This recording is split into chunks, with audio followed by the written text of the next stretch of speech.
السلام عليكم ورحمة الله وبركاته.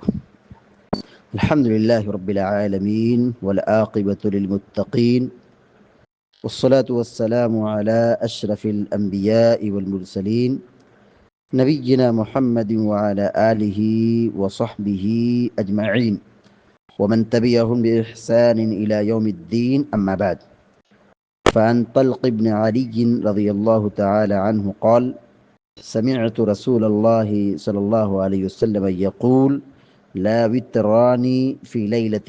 رواه أحمد والثلاثة وصححه ابن حبان. بلوغ المرام من ادلت الاحکام کی حدیث نمبر 304 ابھی آپ کے سامنے پڑھی گئی ہے۔ حدیث کے راوی ہیں حضرت طلق بن علی رضی اللہ تعالی عنہ، کہتے ہیں سمعت رسول اللہ صلی اللہ علیہ وسلم یقول، سمعت میں نے سنا، سمعت رسول اللہ صلی اللہ علیہ وسلم یقول، میں نے رسول اللہ صلی اللہ علیہ وسلم کو یہ کہتے ہوئے سنا ہے۔ یقولو، قال یقولو میں نے کہنا، یقولو کا معنی ہوگا وہ کہہ رہے تھے۔ سمعت رسول اللہ صلی اللہ علیہ وسلم یقول، کہ میں نے اللہ کے رسول صلی اللہ علیہ وسلم کو یہ کہتے ہوئے سنا ہے۔ کیا کہہ رہے تھے؟ لا وترانی فی لیلہ، لا مانے نہیں، وترانی دو وتر، دو مرتبہ نماز وتر، فی لیلتن، فی مانے میں، لیلتن مانے رات، لا وترانی دو وتر نہیں ہے، دو مرتبہ نماز وتر نہیں ہے، فی لیلتن ایک رات میں، لا وترانی فی لیلتن ایک رات میں دو مرتبہ نماز وتر نہیں ہے۔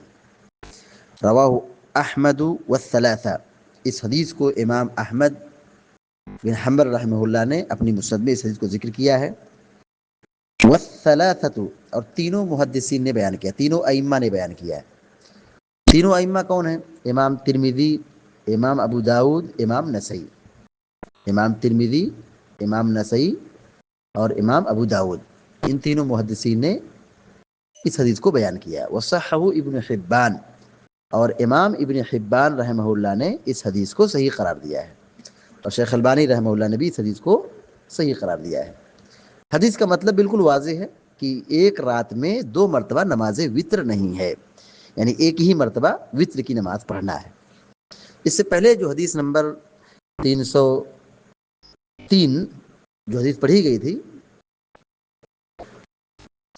اسی معنی مفہوم کی یہ روایت ہے۔ جو حدیث میں کہا گیا کہ نماز کو، وتر کی نماز کو رات کی آخری نماز بناؤ، تو اس میں یہ خود پیغام ہے کہ وتر ایک ہی مرتبہ ہے۔ آخری کب ہوگا؟ جب ایک مرتبہ پڑھیں گے، جب 10 مرتبہ پڑھیں گے، 2 مرتبہ پڑھیں گے تو آخری ہو ہی نہیں سکتا ہے۔ نماز وتر کو آخری نماز بناؤ، یعنی ایک مرتبہ وتر پڑھو۔ لا وترانی فی لیلہ، دو مرتبہ نماز وتر نہیں ہے ایک رات میں، ایک رات میں ایک ہی وتر ہے۔ اگر کوئی آدمی عشاء کے بعد وتر پڑھ کر کے سو جائے اور پھر اٹھ کر کے وہ قیام کرنا چاہے تو وہ قیام کر سکتا ہے، تہجد پڑھ سکتا ہے، اس میں کوئی قباحت نہیں ہے۔ البتہ مسئلہ ہے وتر کی نماز کا، تو چونکہ وہ وتر پہلے پڑھ چکا ہے اور قیام کے بعد وتر پڑھنا ہے، ایک طرف وہ وتر پڑھ چکا ہے اور دوسرا یہ کہ اس کو وتر پڑھنا ہے۔ حدیث یہ کہ ایک مرتبہ ہی وتر پڑھنا ہے، ایک رات میں دو وتر نہیں ہے۔ تو جب وہ ایک مرتبہ وتر کی نماز پڑھ لیا ہے تو اب وہ قیام کے بعد وتر کی نماز نہیں پڑھے گا۔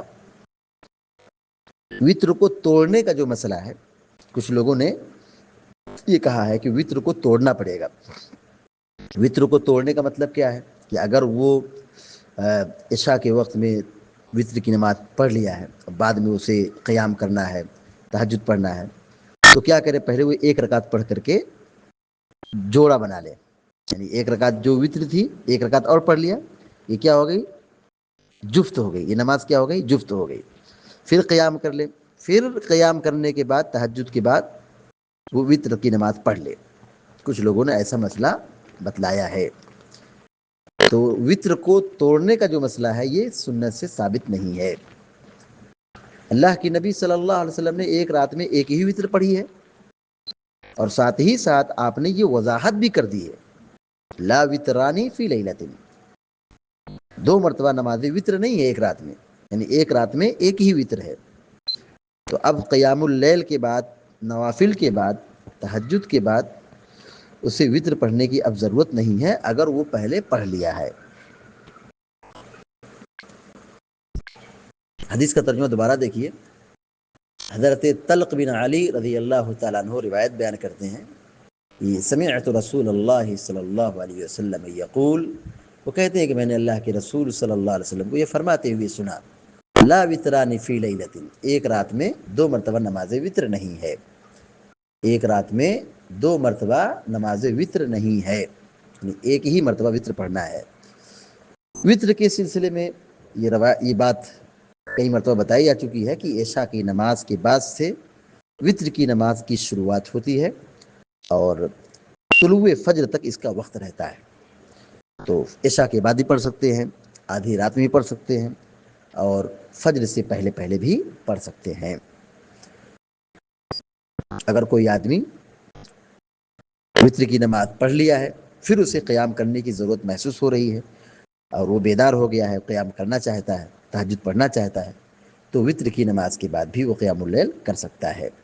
البتہ وطر کو توڑنے کی ضرورت نہیں ہے۔ جب وہ ایک مرتبہ وطر پڑھ چکا ہے تو اب مزید اسے وطر پڑھنے کی ضرورت نہیں ہے۔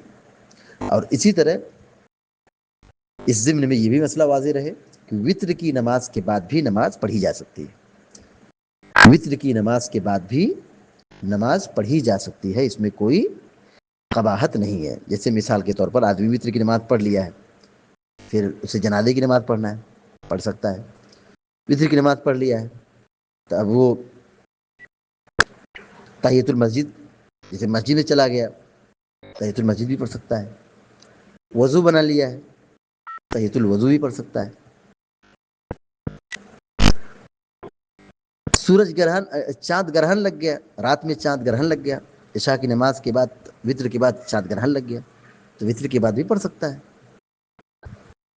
ایسا نہیں کہ مطلب وطر کی نماز بعد نماز نہیں ہے۔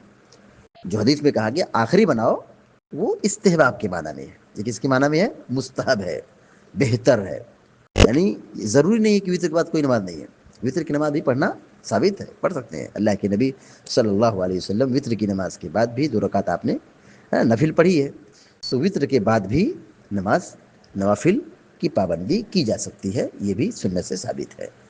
البتہ ایک رات میں ایک ہی مرتبہ وطر پڑھنا پڑے گا، 2 مرتبہ وطر نہیں ہے۔ آپ نے صاف فرما دیا، لا وطرانی فی لیلہ، ایک رات میں 2 وطر نہیں ہے، ایک رات میں ایک ہی وطر ہے۔ اللہ تعالیٰ سے دعا ہے کہ اللہ تعالیٰ ہم سب کو، آپ سب کو علم نافع اور عمل صالح کی توفیق عطا فرمائے، آمین یا رب العالمین۔ وصلی اللہ علی نبینا محمد وسلم تسلیما کثیرا۔ السلام علیکم و رحمۃ اللہ وبرکاتہ۔